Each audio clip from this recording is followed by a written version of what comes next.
Chapter 44 of Mansfield Park by Jane Austen. 7 weeks of the 2 months were very nearly gone, when the one letter, the letter from Edmund, so long expected, was put into Fanny's hands. As she opened and saw its length, she prepared herself for a minute detail of happiness and a profusion of love and praise towards the fortunate creature who was now mistress of his fate. These were the contents. Mansfield Park. My dear Fanny, excuse me that I have not written before. Crawford told me that you were wishing to hear from me, but I found it impossible to write from London, and persuaded myself that you would understand my silence. Could I have sent a few happy lines, they should not have been wanting, but nothing of that nature was ever in my power. I am returned to Mansfield in a less assured state than when I left it. My hopes are much weaker. You're probably aware of this already. So very fond of you as Miss Crawford is, it is most natural that she should tell you enough of her own feelings to furnish a tolerable guess at mine. I will not be prevented, however, from making my own communication. Our confidences in you need not clash. I ask no questions. There is something soothing in the idea that we have the same friend, and that whatever unhappy differences of opinion may exist between us, we are united in our love of you. It will be a comfort to me to tell you how things now are, and what are my present plans, if plans I can be said to have. I have been returned since Saturday. I was 3 weeks in London, and saw her, for London, very often. I had every attention from the phrases that could be reasonably expected. I dare say I was not reasonable in carrying with me hopes of an intercourse at all like that of Mansfield. It was her manner, however, rather than my unfrequency of meeting. Had she been different when I did see her, I should have made no complaint, but from the very first she was altered. My first reception was so unlike what I had hoped that I had almost resolved on leaving London again directly. I need not particularize. You know the weak side of her character, and may imagine the sentiments and expressions which were torturing me. She was in high spirits, and surrounded by those who were giving all the support of their own bad sense to her too lively mind. I do not like Mrs. Fraser. She is a cold-hearted wine woman who has married entirely from convenience, and though evidently unhappy in her marriage, places her disappointment not to faults of judgment or temper or disproportion of age, but to her being, after all, less affluent than many of her acquaintance, especially than her sister, Lady Stornoway, and as a determined supporter of everything mercenary and ambitious, provided it be only mercenary and ambitious enough. I look upon her intimacy with those 2 sisters as the greatest misfortune of her life and mine. They have been leading her astray for years. Could she be detached from them? And sometimes I do not despair of it, for the affection appears to me principally on their side. They are very fond of her, but I am sure she does not love them as she loves you. When I think of her great attachment to you, indeed, and the whole of her judicious, upright conduct as a sister, she appears a very different creature, capable of everything noble, and I am ready to blame myself for our too harsh construction of a playful manner. I cannot give her up, Fanny. She is the only woman in the world whom I could ever think of as a wife. If I did not believe that she had some regard for me, of course I should not say this, but I do believe it. I am convinced that she is not without a decided preference. I have no jealousy of any individual. It is the influence of the fashionable world altogether that I am jealous of. It is the habits of wealth that I fear. Her ideas are not higher than her own fortune may warrant, but they are beyond what our incomes united could authorize. There is comfort, however, even here. I could better bear to lose her because not rich enough, than because of my profession. That would only prove affection not equal to sacrifices, which in fact I am scarcely justified in asking, and if I am refused, that, I think, will be the honest motive. Her prejudices, I trust, are not so strong as they were. You have my thoughts exactly as they arise, my dear Fanny. Perhaps they are sometimes contradictory, but it will not be a less faithful picture of my mind. Having once begun, it is a pleasure to me to tell you all I feel. I cannot give her up. connected as we already are, and I hope are to be. To give up Mary Crawford would be to give up the society of some of those most dear to me, to banish myself from the very houses and friends whom, under any other distress, I should turn to for consolation. The loss of Mary I must consider as comprehending the loss of Crawford and of Fanny. Were it a decided thing, an actual refusal, I hope I should know how to bear it, and how to endeavour to weaken her hold on my heart, and in the course of a few years. But I am writing nonsense. Where I refused, I must bear it, and till I am, I can never cease to try for her. This is the truth. The only question is how. What may be the likeliest means? I have sometimes thought of going to London again after Easter, and sometimes resolved on doing nothing till she returns to Mansfield. Even now, she speaks with pleasure of being in Mansfield in June, but June is at a great distance, and I believe I shall write to her. I have nearly determined on explaining myself by letter. To be at an early certainty is a material object. My present state is miserably irksome. Considering everything, I think a letter will be decidedly the best method of explanation. I shall be able to write much that I could not say, and shall be giving her time for reflection before she resolves on her answer, and I am less afraid of the result of reflection than of an immediate hasty impulse. I think I am. My greatest danger would lie in her consulting Mrs. Fraser, and I at a distance unable to help my own cause. A letter exposes to all the evil of consultation, and where the mind is anything short of perfect decision, an adviser may, in an unlucky moment, lead it to do what it may afterwards regret. I must think this matter over a little. This long letter, full of my own concerns alone, will be enough to tire even the friendship of Fanny. The last time I saw Crawford was at Mrs. Fraser's party. I am more and more satisfied with all that I see and hear of him. There is not a shadow of wavering. He thoroughly knows his own mind, and acts up to his resolutions, an inestimable quality. I could not see him and my elder sister in the same room without recollecting what he once told me, and I acknowledged that they did not meet as friends. There was marked coldness on her side. They scarcely spoke. I saw him draw back surprised, and I was sorry that Mrs. Rushworth should resent any former supposed slight to Miss Bertram. You will wish to hear my opinion of Maria's degree of comfort as a wife. There is no appearance of unhappiness. I hope they get on pretty well together. I dined twice in Wimpole Street, and might have been there oftener, but it is mortifying to be with Rushworth as a brother. Julia seems to enjoy London exceedingly. I had little enjoyment there, but have less here. We are not a lively party. You are very much wanted. I miss you more than I can express. My mother desires her best love and hopes to hear from you soon. She talks of you almost every hour, and I am sorry to find how many weeks more she is likely to be without you. My father means to fetch you himself, but it will not be till after Easter, when he has business in town. You are happy at Portsmouth, I hope, but this must not be a yearly visit. I want you at home, that I may have your opinion about Thornton Lacey. I have little heart for extensive improvements till I know that it will ever have a mistress. I think I shall certainly write. It is quite settled that the Grants go to Bath. They leave Mansfield on Monday. I am glad of it. I am not comfortable enough to be fit for anybody, but your aunt seems to feel out of luck that such an article of Mansfield news should fall to my pen instead of hers. Yours ever, my dearest Fanny. I will never, no, I certainly never will wish for a letter again, was Fanny's secret declaration as she finished this. What do they bring but disappointment and sorrow? Not till after Easter. How shall I bear it, and my poor aunt talking of me every hour?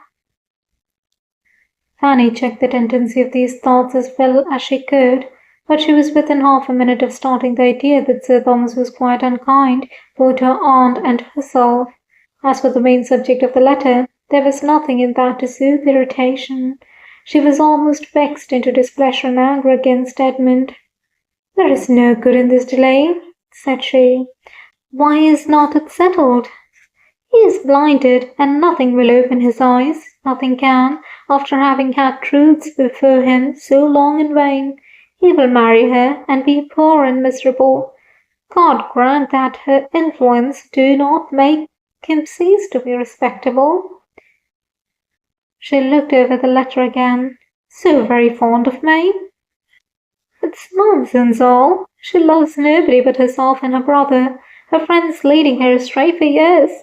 She is quite as likely to have led them astray. They have all, perhaps, been correcting one another, but if they are so much fonder of her than she is of them, she is the less likely to have been hurt, except by their flattery.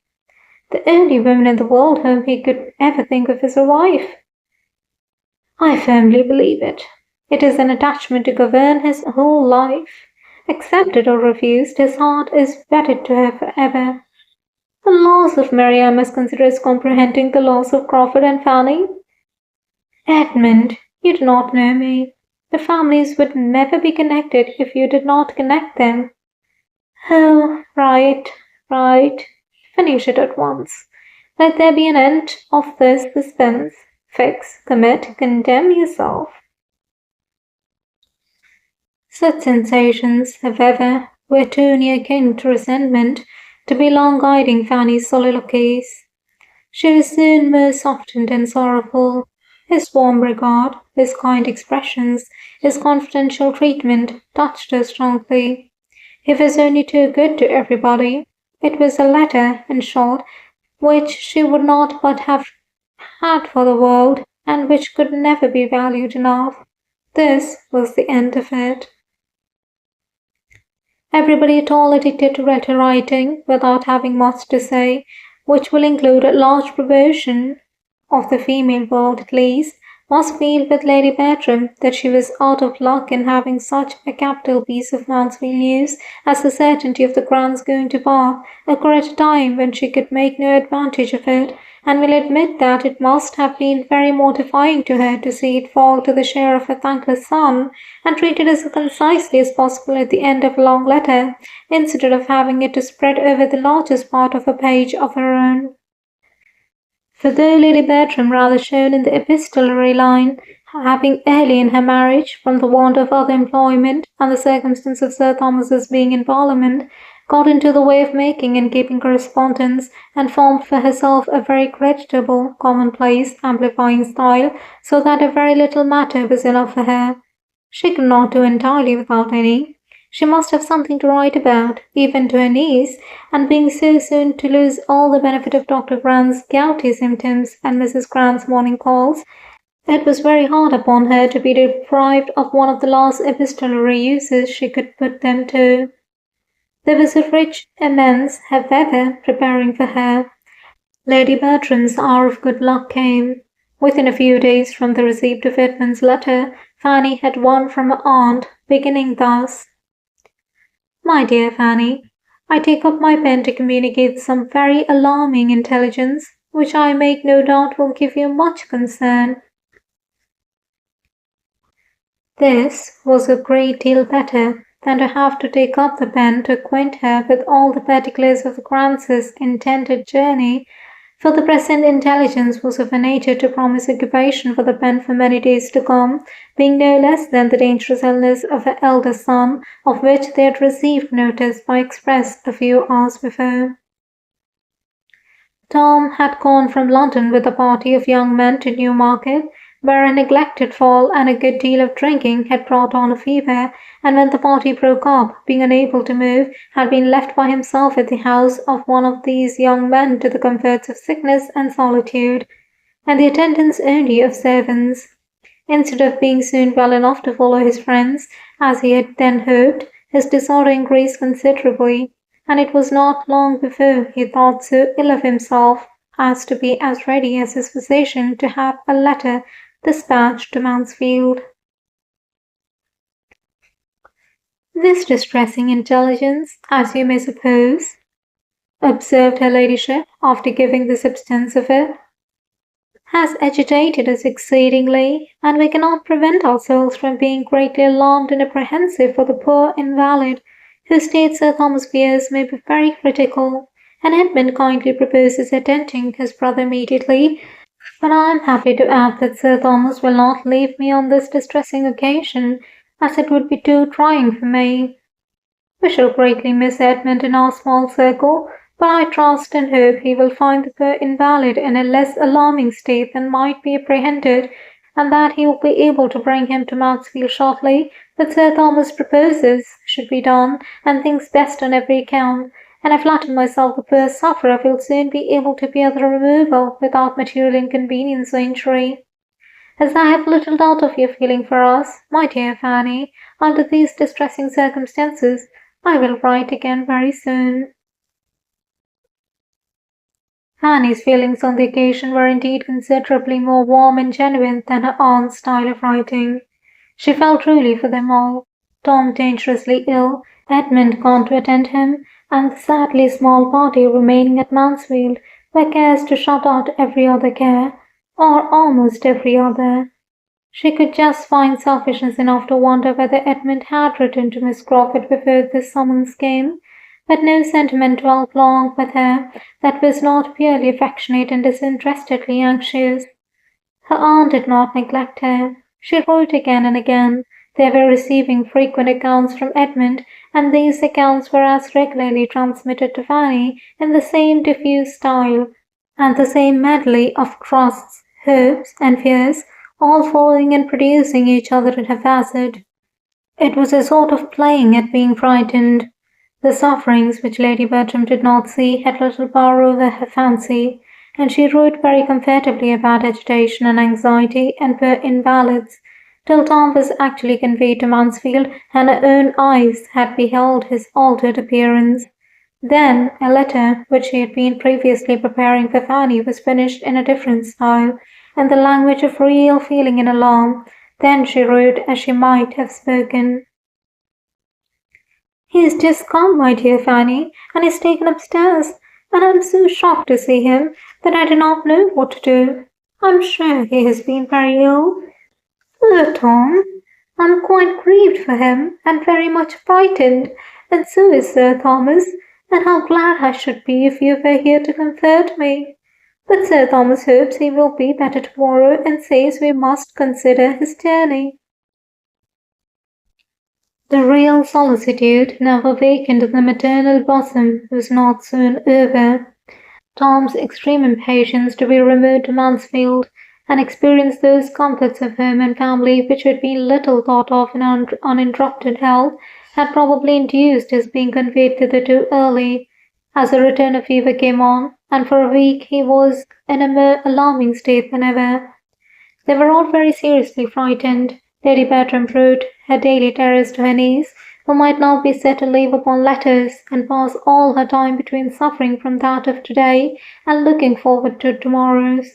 Without any bodily affection for her eldest cousin, her tenderness of heart made her feel that she could not spare him, and the purity of her principles added yet a keener solicitude when she considered how little useful, how little self-denying his life had, apparently, been.